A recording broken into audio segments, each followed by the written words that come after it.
നമസ്കാരം. ആസാദി നൈറ്റ് എഡിഷനിലേക്ക് ഏവർക്കും സ്വാഗതം. നോക്കാം ഇന്നത്തെ പ്രധാനപ്പെട്ട വാർത്തകൾ. അവരെ ഒന്ന് കണ്ടെത്തി തരുമോ? നേപ്പാൾ ദുരന്തഭൂമിയിൽ കാണാതായവരെ തിരിച്ച് കണ്ണീരണിഞ്ഞ് ഉറ്റവർ. അത് സുകുമാരക്കുറുപ്പല്ല, ദാമോദർ മേനോൻ. സഹോദരന്റെ വെളിപ്പെടുത്തൽ. 20,000 സ്ത്രീകൾക്ക് സമ്മാനം തരാം. BJP മേയറുടെ പരിപാടിക്കിടെ യുവതിക്ക് ദാരുണ അന്ത്യം. നവോത്ഥാന നായകർക്ക് സ്മരണാഞ്ജലി. നാടകം അയ്യങ്കാളി ശ്രീനാരായണ ഗുരു അനുസ്മരണം. മാടക്കരപ്പള്ളിയിലെ അതിക്രമം. ഉദ്യോഗസ്ഥരെ പഴിചാരി രക്ഷപ്പെടാൻ ശ്രമം. ഷൗക്കത്തിന്റെ ഭരണത്തിൽ സർക്കാരിന് ഒഴിഞ്ഞുമാറാനാകില്ല. പ്രതിപക്ഷ നേതാവ്. നേപ്പാൾ മിന്നൽ പ്രളയം. 52 പേരിൽ 60 കേരളീയം സുരക്ഷിതർ. വടകരയിലും കൊടുവള്ളിയിലുമായി ഒഴുക്കിൽപ്പെട്ട് 3 വിദ്യാർത്ഥികൾക്ക് ദാരുണ അന്ത്യം. വിശദമായ വാർത്തകളിലേക്ക് കടക്കാം. മാടക്കര പള്ളിയിലെ അതിക്രമം. ഉദ്യോഗസ്ഥരെ പഴിചാരി രക്ഷപ്പെടാൻ ശ്രമം. വടകര മാടക്കര ജുമാ മസ്ജിദിനുള്ളിൽ ബൂട്ടിട്ട് കയറി പോലീസ് നടത്തിയ അതിക്രമത്തിലൂടെ UDF സർക്കാരിന്റെ ന്യൂനപക്ഷ വിരുദ്ധ വെളിപ്പാടത്തിന്റെ നാണക്കേട് മറച്ചുവെക്കാൻ ഉദ്യോഗസ്ഥരെ പഴിചാരുന്നു. ഇടപെടലിൽ ജാഗ്രത കുറവുണ്ടായി എന്ന് പറഞ്ഞ് 5 പോലീസുകാരെ സ്ഥലം മാറ്റി സർക്കാർ തടി തപ്പുകയാണ്. ചോമ്പാല സ്റ്റേഷനിലെ SHO PP ഷമീൽ ഉൾപ്പെടെ സ്റ്റേഷനിലെ 5 പേരെയാണ് സ്ഥലം മാറ്റിയത്. സർക്കാരിന്റെ 100ാം നാളിൽ പള്ളിയിൽ കയറി മുസ്ലിം മതവിശ്വാസികളെ പോലീസ് ആക്രമിച്ചതിൽ നടപടിയെടുത്തെന്ന് കാണിക്കാൻ മാത്രമാണ് സ്ഥലമാറ്റ നാടകം. ജനങ്ങളുടെ കണ്ണിൽ പൊടിയിടുന്ന നടപടിക്കെതിരെ UDF നേതൃത്വം തന്നെ 2 തട്ടിലാണ്. നബിദിനാഘോഷ ഒരുക്കത്തിനിടയിൽ ഉണ്ടായ പോലീസിന്റെ അതിക്രമത്തെ അപലപിക്കാൻ മുഖ്യമന്ത്രിയോ ആഭ്യന്തരമന്ത്രിയോ ഇതുവരെ തയ്യാറായിട്ടില്ലെന്നും മന്ത്രിസഭയിൽ തമ്മിലടി മൂത്തതിന്റെ ഭാഗമാണ് തിങ്കളാഴ്ചയാണ് പോലീസ് പള്ളിക്കുനിയിൽ കടന്നത്. പള്ളിയിലെ സാമ്പത്തിക പ്രശ്നം ഉൾപ്പെടെയുള്ള കാര്യങ്ങളിൽ ലീഗ് അനുകൂലികളും വിശ്വാസികളും തമ്മിൽ തർക്കം രൂക്ഷമായിരുന്നു. തിങ്കളാഴ്ച ഇരു വിഭാഗങ്ങളും തമ്മിൽ പ്രശ്നമുണ്ടായി. അത് പരിഹരിക്കാനെത്തിയ പോലീസാണ് മൊയ്ലൂദ് പാരായണം നടക്കുന്നതിനിടെ പള്ളിക്കകത്ത് കയറി ആക്രമണം നടത്തിയത്. ലീഗ് MLA പാറക്കൽ അബ്ദുള്ളയുടെ ഇടപെടലിലാണ് പോലീസ് എത്തിയതെന്നും വ്യക്തമായിരുന്നു. പള്ളിക്കകത്തുണ്ടായിരുന്നവർ സംയമനം പാലിച്ചതിനാൽ മറ്റ് അനിഷ്ട സംഭവങ്ങൾ ഒഴിവായി. പോലീസ് നടപടിയിൽ വ്യാപക പ്രതിഷേധമുയർന്നു. വിശ്വാസികളെ ബൂട്ടിട്ട് ചവിട്ടി ദൃശ്യം സമൂഹ മാധ്യമങ്ങളിൽ പ്രചരിച്ചതോടെ പോലീസും ലീഗ് അനുകൂലികളും വെട്ടിലായി. നേപ്പാളിൽ ഉണ്ടായ വിനാശകരമായ മിന്നൽ പ്രളയത്തിൽ കാണാതായവരെ തെരയുകയാണ് ബന്ധുക്കളും സുഹൃത്തുക്കളുമെല്ലാം. കുത്തിയൊലിച്ചെത്തിയ പ്രളയത്തിൽ ഒലിച്ചുപോയവരിൽ തങ്ങളുടെ ഉറ്റവരുണ്ടോ എന്ന ആദിയിലാണ് ലോകത്തിന്റെ വിവിധ ഭാഗങ്ങളിലുള്ളവർ. ഇതുവരെ 547-ലധികം മനുഷ്യജീവനുകളാണ് മലവെള്ളപ്പാച്ചിലിൽ ഇല്ലാതായത്. കാണാതായതാകട്ടെ 1000-ലധികം ആളുകളെയും. മൺകൂനകൾക്കും ഇടിഞ്ഞുപോയ പാലങ്ങൾക്കുമിടയിൽ എവിടെയെങ്കിലും തങ്ങളുടെ പ്രിയപ്പെട്ടവർ ജീവനോടെ ഉണ്ടാകുമെന്ന പ്രതീക്ഷ മാത്രമാണ് ഈ ഉറ്റവരെ മുന്നോട്ട് നയിക്കുന്നത്. മിന്നൽ പ്രളയത്തിൽ കാണാതായ 33 ബ്രിട്ടീഷ് പൗരന്മാർ ഉൾപ്പെടെയുള്ള വിനോദസഞ്ചാരികളെ തിരഞ്ഞ് വിറങ്ങലിച്ച മനസ്സോടെ നിരവധി കുടുംബാംഗങ്ങളാണ് പ്രിയപ്പെട്ടവരെ കാത്തിരിക്കുന്നത്. ദയവായി എന്റെ സഹോദരിയെ കണ്ടെത്താൻ സഹായിക്കൂ. തൊണ്ടയിടറി കണ്ണീരടക്കാനാവാതെ നരേഷ് ഗോയൽ മാധ്യമങ്ങളോട് പറഞ്ഞ വാക്കുകളാണ്. കൈലാസ് മാനസരോവർ തീർത്ഥാടനത്തിനാണ് നീതു ഗോയൽ തിവാരി ലണ്ടനിൽ നിന്നും ഓഗസ്റ്റ് 14-ന് ഇഷ ഫൗണ്ടേഷൻ സംഘത്തോടൊപ്പം നേപ്പാളിലെത്തിയത്. വ്യാഴാഴ്ച ഡൽഹിയിൽ തിരിച്ചെത്തി വീട്ടുകാരെ കാണേണ്ടിയിരുന്ന നീതുവിനെ ബുധനാഴ്ചയ്ക്ക് ശേഷം ആരും കണ്ടിട്ടില്ല. എവിടെയാണെന്ന് ഒരറിവുമില്ല. ഞങ്ങൾ കൈകൂപ്പി അപേക്ഷിക്കുകയാണ്. അവളെ ഒന്ന് കണ്ടെത്തി തരുമോ? ഞങ്ങൾക്കെല്ലാവർക്കും വലിയ ഭയമാണ്, നരേഷ് പറയുന്നു. ലണ്ടൻ സ്വദേശിയായ വിക്രം കോളഗ്ലയുടെ ഭാര്യ ഗീത റെഡ്ഡിയെ റസുവഗഡിയിലെ ഹോട്ടൽ കൈലാസിൽ വെച്ചാണ് കാണാതാകുന്നത്. എന്റെ 2 പെൺമക്കളോട് ഞാൻ എന്തു പറയണം? അമ്മ പ്രളയത്തിൽ എവിടെയോ കിടക്കുകയാണെന്നോ മൊബൈൽ നെറ്റ്വർക്ക് ഇല്ലാത്തത് കൊണ്ടാണ് വിളിക്കാത്തതെന്നും ഉടൻ തിരിച്ചെത്തുമെന്നുമാണ് അവർ വിശ്വസിക്കുന്നത്. വിക്രമിന്റെ വാക്കുകൾ ആരുടെയും കരളിലയിപ്പിക്കുന്നതാണ്. SKയിലെ നഴ്സായ രാജേന്ദ്ര പുടസേനയുടെ വാക്കുകളും പ്രിയപ്പെട്ടവരെ നഷ്ടപ്പെട്ടതിന്റെ വേദനയാണ്. എന്റെ ഭാര്യയുടെ അമ്മയായും അമ്മാവനും അവരുടെ കൊച്ചുമക്കളും ഭർത്താവും പ്രളയത്തിൽ ഒലിച്ചുപോയി. ഒന്നിനെയും രക്ഷിക്കാൻ പറ്റിയില്ല. അത്രയും അതിവേഗത്തിലാണ് വെള്ളം പാനെത്തിയത് എന്ന് അദ്ദേഹം നിറകണ്ണുകളോടെ പറഞ്ഞു. ടാരൻ വാലി ഹോസ്പിറ്റലിലെ സീനിയർ നഴ്സായ ശാരദ സിംഗത്തെയും സറേയിൽ നിന്നുമുള്ള സാഹു കുടുംബവും ദുരന്തഭൂമിയിൽ കാണാതായവരുടെ പട്ടികയിലുണ്ട്. അടുത്തിടെ തങ്ങളുടെ 18-കാരൻ സ്പന്ദൻ സാഹു, അച്ഛൻ സന്തോഷ് 46, അമ്മ സുരഭി 44, 13-കാരിയായ അനിയത്തി സീനകുമാരി എന്നിവരെ കുറിച്ച് വിവരമൊന്നുമില്ല. ജർമ്മനിയിൽ നിന്നും യോഗ്യദാനിയ ക്യാമ്പിനായി എത്തിച്ചേർന്ന സഹോദരി ജൂലിയ യാക്കോവിച്ചിയെ തിരയുന്ന താത്യാന ഫിലിപ്സും ഫിൽട്ടേൺ ടൂർസ് വരുത്തിയ കാണാതായ ലീന ബെക്ടറുടെ ഭർത്താവ് ഭൂപേഷും സൗത്ത് ലണ്ടൻ സ്വദേശി സ്നാബി ബാസും 77 തീർത്ഥാടകരെ നയിക്കുന്നതിനിടെ കാണാതായ മനഃശാസ്ത്രജ്ഞർ ഡോക്ടർ പ്രവീൺ ആത്മകൂറിന്റെ ഭാര്യ മഞ്ജുളയുമെല്ലാം സ്വന്തം ജീവൻ പോലും പണയം വെച്ചാണ് നേപ്പാളിലെ ദുരന്തഭൂമിയിലേക്ക് പുറപ്പെട്ടിരിക്കുന്നത്.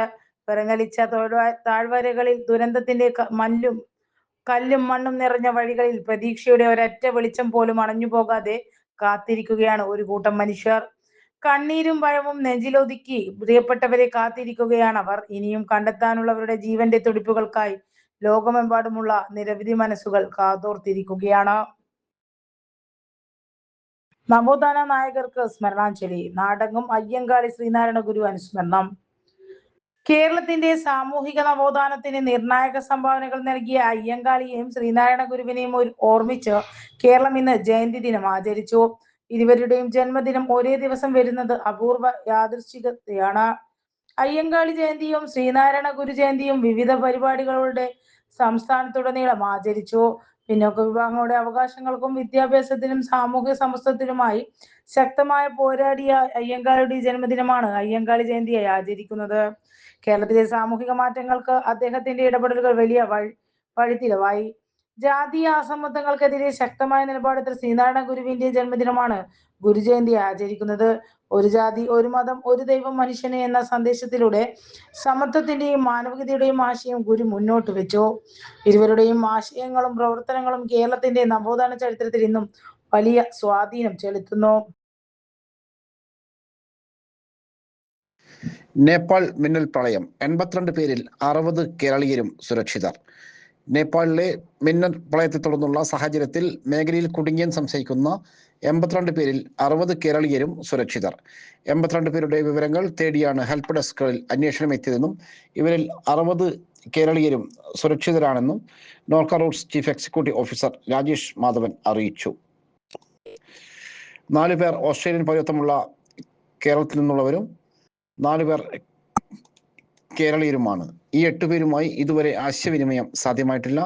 ഇവരെ സംബന്ധിക്കുന്ന വിവരങ്ങൾ വിദേശകാര്യ മന്ത്രാലയത്തിന് കൈമാറിയിട്ടുണ്ട്. 14 പേർ മറ്റ് സംസ്ഥാനങ്ങളിൽ നിന്നുള്ളവരാണ്.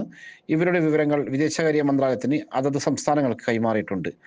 കൈലാസ് മാനസരോവർ യാത്രയ്ക്കായി പോയ 19 കേരളീയരടങ്ങുന്ന 23 അംഗ ഇന്ത്യൻ സംഘം ടിബറ്റിലെ താർച്ചനിൽ നിന്ന് സാഗയിലേക്ക് യാത്ര തുടരുകയാണ്. വൈകുന്നേരത്തോടെ സംഘം സാഗയിൽ എത്തിച്ചേരും. ആഗസ്റ്റ് 29 രാവിലെ സാഗയിൽ നിന്ന് കോതാരി നയാലം ബോർഡർ ക്രോസിംഗ് വഴി നേപ്പാൾ തലസ്ഥാനമായ കാഠ്മണ്ഡുവിലേക്ക് യാത്ര തിരിക്കും. തുടർന്ന് 31 കാഠ്മണ്ഡുവിൽ നിന്ന് വിമാനമാർഗം ഇവർ നാട്ടിലേക്ക് മടങ്ങുമെന്നാണ് വിവരം.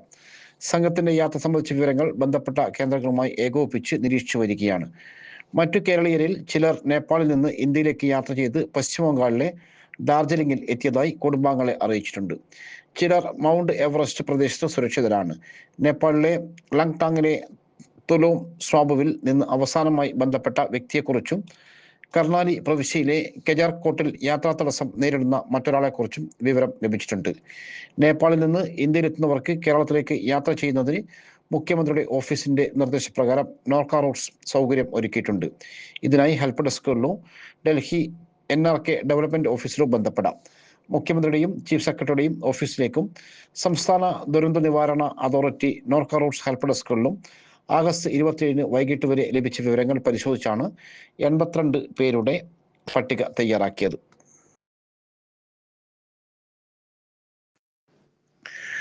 വടകരയിലും കൊടുവള്ളിയിലുമായി ഒഴുക്കിൽപ്പെട്ട് 3 വിദ്യാർത്ഥികൾക്ക് ദാരുണ അന്ത്യം. വടകര മണിയൂറിലും കൊടുവള്ളി മാനിപ്പുരത്തുമായി ഉണ്ടായ 2 അപകടങ്ങളിൽ 3 വിദ്യാർത്ഥികൾ മുങ്ങി മരിച്ചു. വടകര മണിയൂർ ചൊവ്വാപ്പുഴയിൽ പാലയാട് നടയിൽ പുഴയിൽ പാലയാട് സ്വദേശി നബിൽ 19, ഓർക്കാട്ടേരി വരപ്പുറത്ത് സിനാൻ 12 എന്നിവരാണ് മരിച്ചത്. കൊടുവള്ളി മാനിപ്പുരം ഇരുമ്പൂത്ത് കടവിൽ പുഴയിൽ വീണ് കരിറ്റിപ്പറമ്പ് ഹംസയുടെ മകൻ മുഹമ്മദ് ഷഹീൻ 15 മരിച്ചത്. വടകരയിൽ വെള്ളിയാഴ്ച വൈകുന്നേരം 4 പേരടങ്ങുന്ന സംഘമാണ് പുഴയിൽ കുളിക്കാനെത്തിയത്. 4 പേരും അപകടത്തിൽപ്പെട്ടെങ്കിലും 2 പേർ രക്ഷപ്പെട്ടു. നാട്ടുകാർ നടത്തിയ തിരച്ചിലിൽ നബിലിനെ കണ്ടെത്തി ഗുരുതരാവസ്ഥയിൽ വടകര സഹകരണ ആശുപത്രിക്ക് മാറ്റിയെങ്കിലും മരിച്ചു. നാട്ടുകാരും ഫയർഫോഴ്സ് നടത്തിയ തിരച്ചിലിൽ സിനാനെ 6 മണിയോടെ കണ്ടെത്തിയെങ്കിലും ജീവൻ രക്ഷിക്കാനായില്ല. മുക്കം അഗ്നിരക്ഷാസേനയും വെള്ളിമാട് കുന്ന് സ്റ്റേഷനിൽ നിന്നുള്ള പ്രത്യേക സ്കൂബ ഡൈവിംഗ് സംഘവും ചേർന്ന് നടത്തിയ തിരച്ചിലാണ് ഷഹീനെ കണ്ടെത്തിയത്. ഉടൻ ആശുപത്രിയിൽ എത്തിച്ചെങ്കിലും ജീവൻ രക്ഷിക്കാനായില്ല. മീൻ പിടിക്കുന്നതിനിടെ ഒഴുക്കിൽപ്പെടുകയായിരുന്നു എന്നാണ് വിവരം.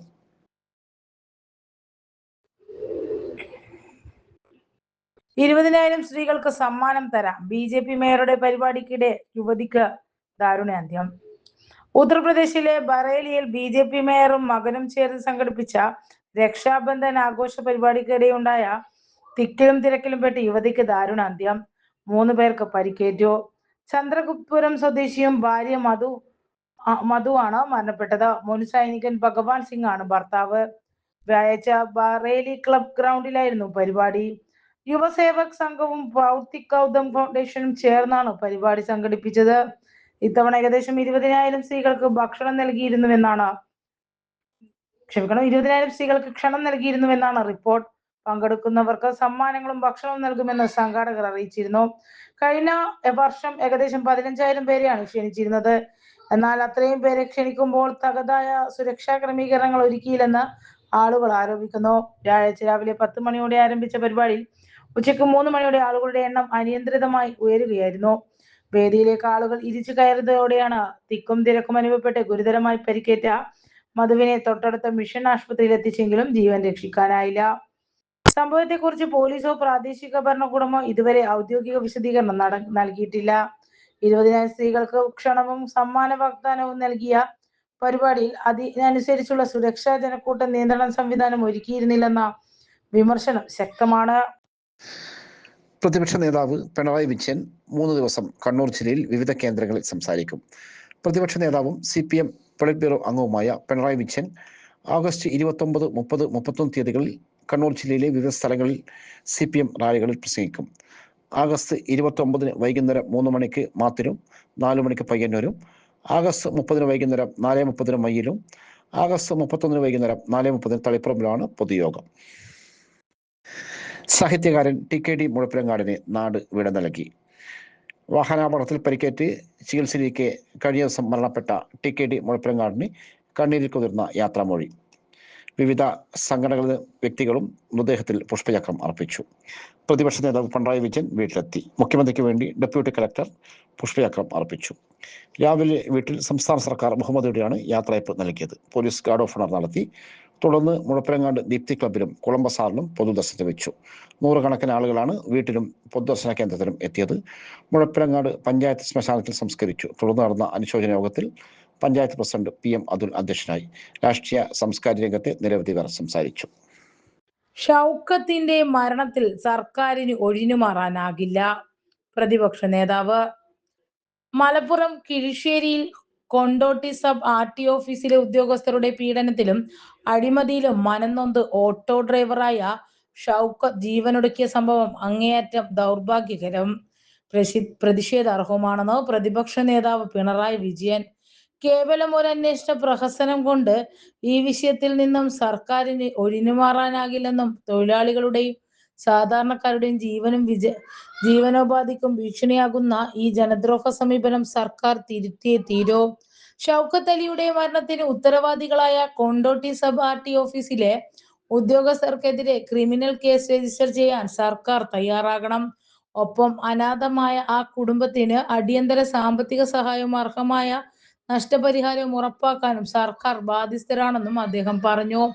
ഒരു സാധാരണ തൊഴിലാളിയുടെ ഉപജീവന മാർഗം തടഞ്ഞുവെച്ച് മരണത്തിലേക്ക് തള്ളിവിടുകയാണ് ഉദ്യോഗസ്ഥർ ചെയ്തത്. തെരഞ്ഞെടുപ്പ് കാലത്ത് നാടൊട്ടുക്കും നടന്ന UDF ഇന്നത്തെ മുഖ്യമന്ത്രിയും നൽകിയ വാഗ്ദാനങ്ങളുടെ പച്ചയായ ലംഘനമാണ് ഇപ്പോൾ കേരളത്തിൽ നടക്കുന്നത്. വാഹന മോഡിഫിക്കേഷൻ നിയമങ്ങളിലും ബോഡി വർക്കിങ്ങിലുമുള്ള അപ്രായോഗികമായ വ്യവസ്ഥകൾ ഒഴിവാക്കി ഇളവുകൾ കൊണ്ടുവരുമെന്ന് പ്രഖ്യാപിച്ചവർ അധികാരത്തിലെത്തിയപ്പോൾ ആ വാഗ്ദാനങ്ങളെല്ലാം കാറ്റിൽ പറത്തി.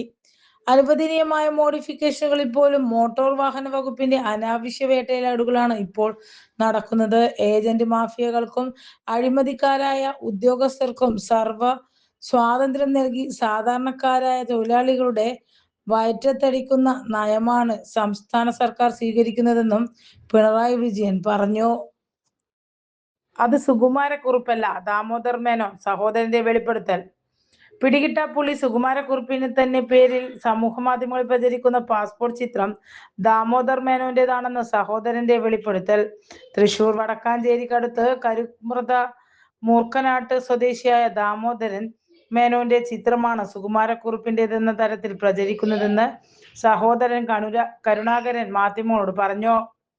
ഏകദേശം 40 വർഷം മുമ്പ് ഉപരിപഠനത്തിനായി വിദേശത്തേക്ക് പോയ ദാമോദർ മേനോൻ നിലവിൽ മലേഷ്യയിലാണ് താമസിക്കുന്നത്. കുടുംബവുമായി ഇപ്പോഴും ബന്ധപ്പെടാറുണ്ടെന്നും 35 വർഷമായി നാട്ടിലെത്തിയിട്ടില്ലെന്നും സഹോദരൻ പറഞ്ഞു. കേരളത്തിൽ പഠനം പൂർത്തിയാക്കിയ ശേഷം മധ്യപ്രദേശിലെ തുടർന്ന് ലണ്ടനിലേക്കും പോയ ദാമോദർ മേനോൻ പിന്നീട് മലേഷ്യയിലേക്ക് താമസം മാറ്റുകയായിരുന്നു. മൗലേഷ്യൻ പൗരത്വമുള്ള അദ്ദേഹത്തിന് ഭാര്യയും 2 മക്കളുമുണ്ട്. ഏകദേശം 1 മാസം മുമ്പ് പാസ്പോർട്ട് സംബന്ധിച്ച് ദാമോദരൻ മേനോൻ കുടുംബത്തെ ബന്ധപ്പെടുത്തുന്നതിനായി സഹോദരൻ പറഞ്ഞു. അപകടത്തിൽപ്പെട്ട് ചികിത്സയിലാണെന്ന് അന്ന് അറിയിച്ചതെന്നും അദ്ദേഹം വ്യക്തമാക്കി. പ്രചരിക്കുന്ന ചിത്രം സുകുമാരക്കുറുപ്പിന്റേതല്ലെന്ന നിഗമനത്തിലാണ് പോലീസിന്റെയും പ്രാഥമിക കണ്ടെത്തൽ. സംഭവത്തിൽ സ്പെഷ്യൽ ബ്രാഞ്ച് പ്രാഥമിക റിപ്പോർട്ട് സമർപ്പിക്കും. തുടർന്ന് വിദേശമായ അന്വേഷണം നടത്തുന്നതിന്റെ ഭാഗമായി വരും ദിവസങ്ങൾ കൂടുതൽ പേരുടെ മൊഴിയെടുക്കും. പ്രാഥമിക അന്വേഷണത്തിലെ വിവരങ്ങൾ ഉന്നത പോലീസ് ഉദ്യോഗസ്ഥരെ അറിയിക്കും. ദാമോദർ മേനോനുമായി ഫോണിൽ ബന്ധപ്പെട്ടതായും പോലീസ് പറഞ്ഞു. ഇതോടെ ഇന്നത്തെ ആസാദി വാർത്തകൾ ഇവിടെ സമാപിക്കുകയാണ്. അടുത്ത വാർത്താ ബുള്ളറ്റിൻ നാളെ രാത്രി. നാളെ വീണ്ടും കാണാം. നന്ദി, നമസ്കാരം.